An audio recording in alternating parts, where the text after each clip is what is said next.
the mental energy that we lose on decision making is massive. I think decision fatigue is really a thing. It's a thing. You know, there's where did I see this? A statistic about the world's top entrepreneurs, you know, highly successful people like, I don't know, we'll just use Richard Branson for someone, that they don't have a million choices in their wardrobe of what to wear every day. They have a ton of the same suits. And they do that so that they're always looking sharp, but they don't lose any mental energy in the mornings of what am I going to wear? I mean, for me as a Sagittarius, that's a disaster because I'm totally creative and I like to be in the moment. But I get it. I get the concept of it. Like the more energy we lose to this decision-making process, and what I really can say with certainty is just decide something, because you can always make another decision later. You know, so if you decide, if something feels like a heaven yes, then decide yes and move towards it and watch the universe line up to support you. If you're like, if it's not a heaven yes, then it's a no. Decide a no. And then if it's meant to happen, the universe will show you something and flip it, and the way will show up and you can make a different decision. But we're losing too much energy on should I, shouldn't I? And it's not easy because we're balancing all of the things. Even if it's that I will give myself until Sunday to decide. So you can go through all of your unpicking and your mental processing until then. And also handing it over to the manager. I find this one a really awesome tool for me, is I visualize, actually, let's just do it together. Close your eyes.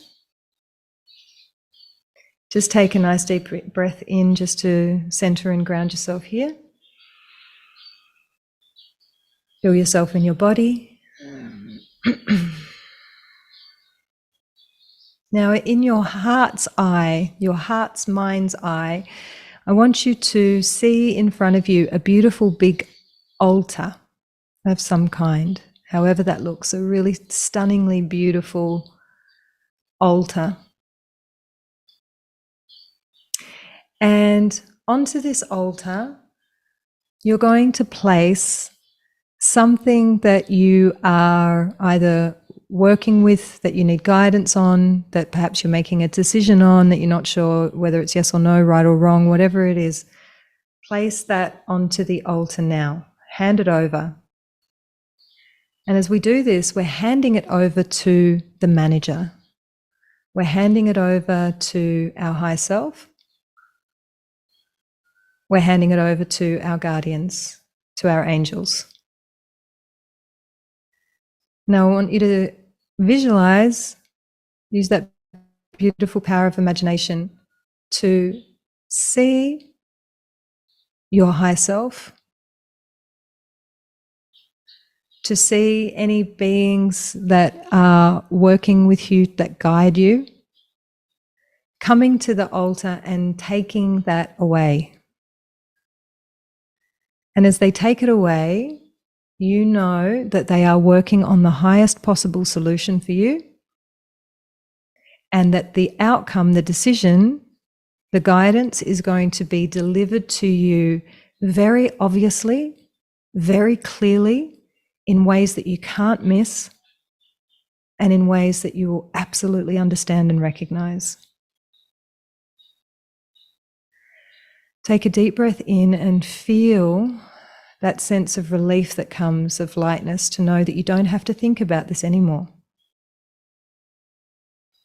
That the managers is taking care of it for you, and they're going to bring it back very shortly and present you with a very clear solution, a very clear decision.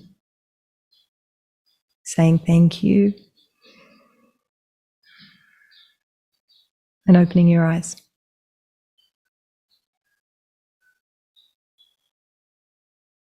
And you can do that as many times as you need to in a day, with as many things,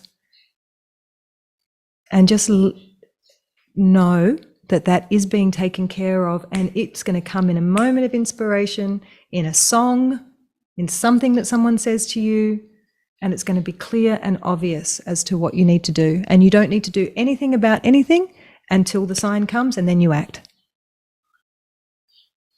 Does that feel good? Does it feel helpful? It's simple, but it's super helpful. Okay, one more little practice I want to give to you. Okay, so this is a really good one for decision making. Okay, so closing down your eyes again. And I want you to imagine and visualize in front of you a set of scales, like the Libra, as scales.